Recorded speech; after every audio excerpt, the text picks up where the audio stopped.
Bonjour. Bonjour tout le monde. Début d'après-midi, dans la forêt de Fontenay-les-Bris, en région parisienne. Un groupe d'amoureux des champignons se retrouve pour une séance de cueillette. On va faire une tournée pour essayer de trouver quelques champignons. Tout le monde a un panier ou une boîte. En avant, go! Michel, le leader du groupe, est un spécialiste des champignons. Il va mettre ses connaissances au service des autres pour dénicher des champignons comestibles. Alors l'idéal pour un champignon, c'est quand même l'automne. On a eu 27 mm de pluie en une semaine. Et puis là maintenant, il fait beau, il fait relativement chaud. Donc à mon avis, les conditions sont favorables. Un temps idéal, un guide expert, toutes les conditions sont réunies pour une cueillette fructueuse. Car les champignons, ça coûte cher et nos participants comptent bien tirer profit de cette journée. Car consommer des champignons, cela a un prix. 30 € pour le kilo de cèpe ou de girolles et jusqu'à 4 000 € le kilo pour des truffes. Le champignon est le légume le plus cher du marché. Heureusement, pour se régaler à moindre frais, il existe des solutions. Cueillette, culture à la maison ou encore astuces cuisine pour sublimer des champignons bon marché, il est possible de déguster toutes sortes de champignons sans se ruiner. Retour en forêt. Cela fait déjà quelques temps que nos chasseurs de champignons sont en quête de leur trésor champêtre, quand enfin, l'un d'entre eux fait une belle prise. Un cèpe de Bordeaux. Depuis le temps qu'on en cherche, en voici un. Taille, forme, couleur, rien n'échappe à notre spécialiste. Et pour s'assurer qu'il s'agit bien d'un cèpe de Bordeaux, un champignon très gras, Michel a sa technique bien à lui. Pour savoir si le champignon est plus ou moins gras, lubrifié ou visqueux, on fait le test du baiser. Le revêtement du chapeau est un peu gras. On le sent parce qu'il colle un peu sur les lèvres. Alors c'est un excellent comestible. Un cèpe de Bordeaux appétissant qui coûte la bagatelle de 40 € le kilo. Mais attention, avec les champignons, les apparences sont parfois trompeuses. Ce joli champignon rouge aux taches blanches en est la preuve. La manite de mouche est fortement toxique, non mortelle. Comme la manite tue-mouche, la plupart des champignons sont impropres à la consommation. Sur les 4000 variétés existantes en France, seule une quarantaine est comestible. Après 2 heures de chasse aux champignons, il est temps de faire le bilan.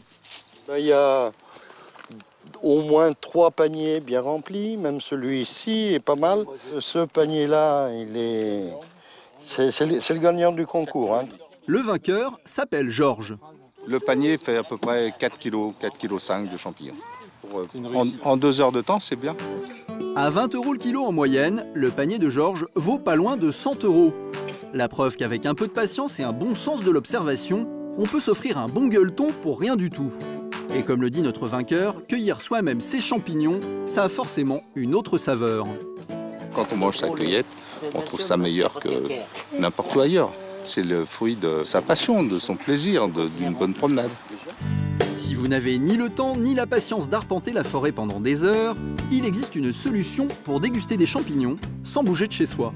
Donc là, ça fait une petite semaine que le kit est lancé et on commence déjà à avoir des petites traces blanches. Ce kit pour cultiver soi-même des champignons à la maison, Jérôme, étudiant en école de commerce, l'a mis au point avec son associé Romain. Un système inventé aux Pays-Bas dans les années 80.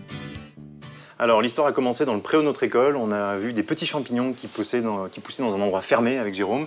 Ça nous a intrigués. On a décidé de se renseigner un petit peu sur les champignons, comment ça pousse. En septembre dernier, ils ont lancé ce kit qui permet de faire pousser chez soi des pleurotes. C'est du marc de café qu'on vient de presser et qu'on va mélanger avec des graines de champignons qu'on appelle du mycélium.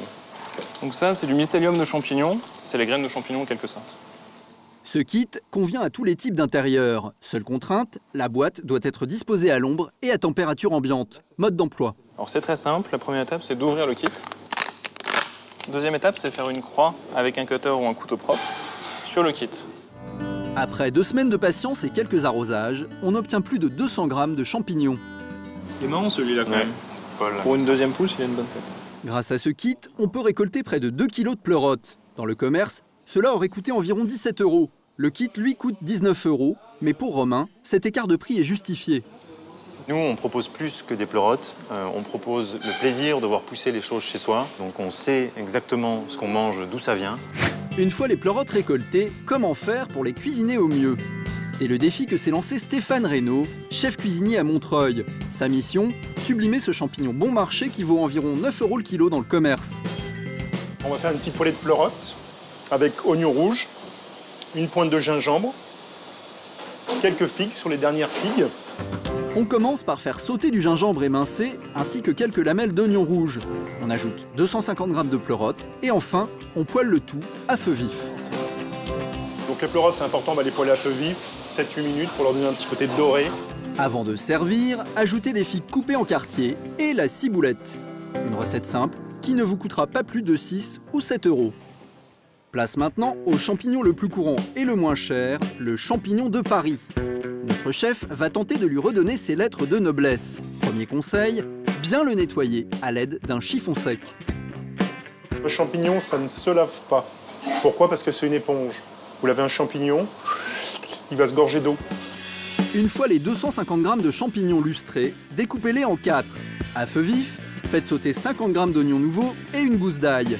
Rajoutez ensuite les champignons et déglacez le tout avec 25 centilitres de bouillon de poule. Et puis on va laisser cuire ça une dizaine de minutes, rajouter de la crème, passer au mixeur. Ben voilà, c'est fini. Recette simple, pas chère, conviviale. Quand Stéphane teste une recette, il la fait toujours goûter en premier à Elvis, un de ses collaborateurs. Donc le petit velouté de champignon de Paris, coriandre cacahuète, avec l'huile d'olive de Sicile. Bon appétit. Merci. On sent très bien beaucoup le champignon. Hein. Ah, il est en bouche, hein. Il est vraiment présent. Place à la poêlée de pleurote.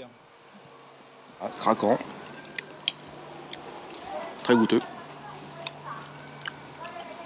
On sent bien les herbes qui l'entourent. C'est un 14 juillet dans ma bouche. Il y a donc de grandes chances pour que ces nouvelles recettes se retrouvent très bientôt à la carte du restaurant. Si vous aimez les champignons, vous savez désormais qu'il existe des solutions simples et pratiques pour se régaler sans dépenser une fortune.